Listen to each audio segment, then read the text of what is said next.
Hello friends, welcome to my YouTube channel. तो आज मैं आपके लिए लेके आया हूँ बहुत ही शानदार ट्रिक, जिससे कि विटामिन के साइंटिफिक नाम यानी कि वैज्ञानिक नाम याद करना आपके लिए बहुत ही इजी हो जाएगा और चाहकर भी आप एग्ज़ाम में कोई क्वेश्चन गलत नहीं कर पाएंगे। यदि ये वीडियो आपको अच्छा लगता है तो चैनल को सब्सक्राइब और वीडियो को लाइक और शेयर जरूर करें। तो चलिए शुरू करते हैं। तो ट्रिक ये है कि आपको ये एक लाइन याद रखनी है, रथ एक टॉफ़ी। बहुत ही सिंपल सी लाइन है, रथ एक टॉफ़ी। मेरे साथ रिपीट कीजिए, रथ एक टॉफ़ी। जैसे कि मैंने लिखा है रथ, रथ ए के ऊपर ए, थ के ऊपर बी, ए के ऊपर सी, क के ऊपर डी, टा के ऊपर ई और फ के ऊपर के, A B C D E के, और रथ एक टॉफ़ी। इस तरह से आपको याद रखना है और इस तरह से आप विटामिन के नाम लिख सकते हैं ऊपर। तो रथ से, र से रेटिनोल और थ से थियामाइन। तो ए र से रेटिनोल, तो ए का साइंटिफिक नाम क्या हो जाएगा, रेटिनोल, और बी का थियामाइन। उसी तरह से एक, तो एक से क्या हो जाएगा, सी का साइंटिफिक नेम एस्कोर्बिक एसिड, और डी से क से कैल्सीफेरोल। तो आपको विटामिन के पहले पहले नाम याद हो जाएंगे, यानी कि विटामिन का नाम शुरू कहाँ से होता है। तो उस तरह से आप गैस कर सकते हैं कि र से शुरू होता है विटामिन का नाम, तो रेटिनोल, यानी कि ए का साइंटिफिक नाम क्या होगा, रेटिनोल। और विटामिन बी का थ से शुरू होता है तो थियामाइन। वहाँ पर आपको ऑप्शन देख कर भी याद आ जाएगा। बस आपको ये एक लाइन याद रखनी है, रथ एक टॉफ़ी, और A B C D E के उसके ऊपर नाम तेरा लिख लेना है। इससे आपको बहुत ही आसानी से विटामिन के साइंटिफिक नाम याद हो जाएंगे।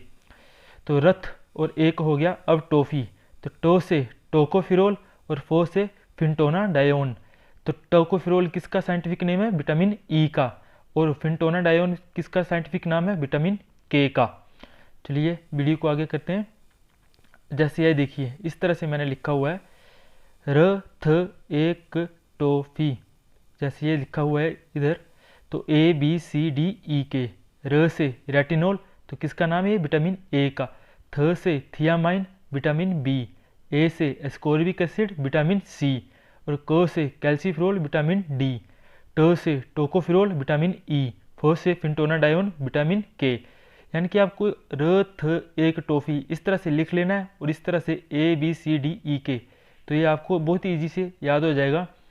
र से और पहला नाम विटामिन के सभी के अलग अलग हैं, जिससे कि आपको पहचानने में भी आसानी रहेगी कि इससे किसका नाम शुरू होता है और ये कौन सी विटामिन का साइंटिफिक नाम हो सकता है। चलिए विटामिन से रिलेटेड कुछ और भी क्वेश्चन है जो अभी हम करते हैं। अब कई बार एग्जाम में ऐसे ही पूछ लिया जाता है कि कौन सी विटामिन फैट सोलूबल है और कौन सी वाटर सोलूबल है।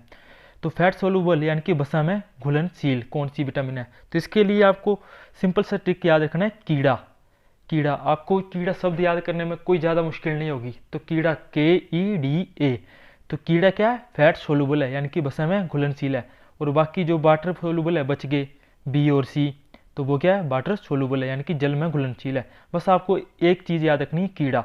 और कीड़ा क्या है, मोटे होते हैं, यानी कि वसा में घुलनशील होते हैं। कीड़े कैसे होते हैं, फैट होते हैं। बहुत से वो कीड़े मकोड़े एक दूसरे को खाते हैं और मोटे होते जाते हैं। तो कीड़ा क्या है, फैट सोलूबल। और के ई डी ए, तो ये क्या हो गया कि फैट सोलूबल वसा में घुलनशील विटामिन होगी। और बाकी कौन सी बची, बी और सी, तो वो क्या होगी, आपकी जल में घुलनशील होगी। चलिए इसके अलावा भी कुछ और क्वेश्चन जो विटामिन से रिलेटेड, जैसे कि उनसे संबंधित कौन कौन सी बीमारियां हैं, तो उनकी कमी से कौन कौन से रोग होते हैं इंसानों को, तो उनसे भी रिलेटेड कुछ ट्रिक्स हैं मेरे पास। चलिए शुरू करते हैं। बसी डेफिशिएंसी डिसीज़, कमी के कारण कौन कौन से रोग होते हैं। तो विटामिन ए की कमी के कारण होता है नाइट ब्लाइंडनेस, यानी कि रतौंधी। नाइट ब्लाइंडनेस तो जब किसी इंसान को दिन में तो अच्छे से दिखाई देता है, लेकिन रात को उसको देखने में बहुत ही ज़्यादा दिक्कत का सामना करना पड़ता है। तो हम जैसे कभी किसी को ऐसे मजाक मजाक में बोल देते हैं, ए अंधा है क्या, तो ए से क्या, विटामिन ए, और अंधा है क्या, नाइट ब्लाइंडनेस, यानी कि ब्लाइंड को क्या बोलते हैं, अंधा। तो ए अंधा है क्या, विटामिन ए से क्या बीमारी हो जाएगी, नाइट ब्लाइंडनेस। चलिए दूसरी विटामिन करते हैं, विटामिन बी। विटामिन बी से कौन सा रोग होता है, बेरी बेरी, जिससे तो नाम से पता चल रहा है, विटामिन बी बेरी बेरी, यानी कि बीमारी का नाम भी बी से शुरू हो रहा है और विटामिन का नाम भी बी है। उसी तरह से विटामिन सी है, विटामिन का सी का भी स्कर्बी, बीमारी का नाम सी से, स की आवाज आ रही है बीमारी में, सी स्कर्बी, सी स्कर्बी। विटामिन डी की कमी से कौन सा रोग होता है? रिकेट्स, सूखा रोग। तो जब हमें इंसानों को कोई रोग हो जाता है तो हमारी जान पर क्या हो जाता है? खतरा। और खतरे का कौन सा रंग होता है? लाल, यानी कि रेड। तो र से रिकेट्स और डी से विटामिन डी। तो खतरा, यानी कि जब हमें बीमारी होती है तो हमारी जान को खतरा हो जाता है, और खतरे का रंग कौन सा होता है? रेड होता है। तो रेड विटामिन डी के लिए कौन सा शब्द याद रखना अपने? रेड। र से रिकेट्स और ड से विटामिन डी। चलिए अगला, विटामिन ई की कमी से कौन सा रोग होता है? इनफर्टिलिटी, बांझपन, यानी कि बच्चे ना होना। तो जब बच्चे ना होते हैं तो मंदिरों में जाके क्या करते हैं? दुआएं मांगते हैं। हमारे बड़े बुजुर्ग जैसे कोई भी हमारे दादा दादी हैं तो क्या बोलते हैं भगवान से कि इसकी गोद भर देना, इसकी गोद भर देना। इसकी, ई की आवाज आ रही है, इसकी। तो गोद भर देना यानी कि बांझपन से रिलेटेड है, तो इनफर्टिलिटी से रिलेटेड है। ई से इनफर्टिलिटी भी बन रहा है, जैसे ई इनफर्टिलिटी, ई की आवाज आ रही है, वैसे भी याद रख सकते हैं और ऐसे भी याद रख सकते हैं, इसकी गोद भर देना। ई विटामिन, और गोद कब भर जाती है? जब कोई बांझपन हो, यानी कि किसी कोई बच्चे ना हो, तो बांझपन से रिलेटेड हो गया। इस तरह से आप इसको याद रख सकते हैं। अब विटामिन के की कमी से कौन सा रोग होता है?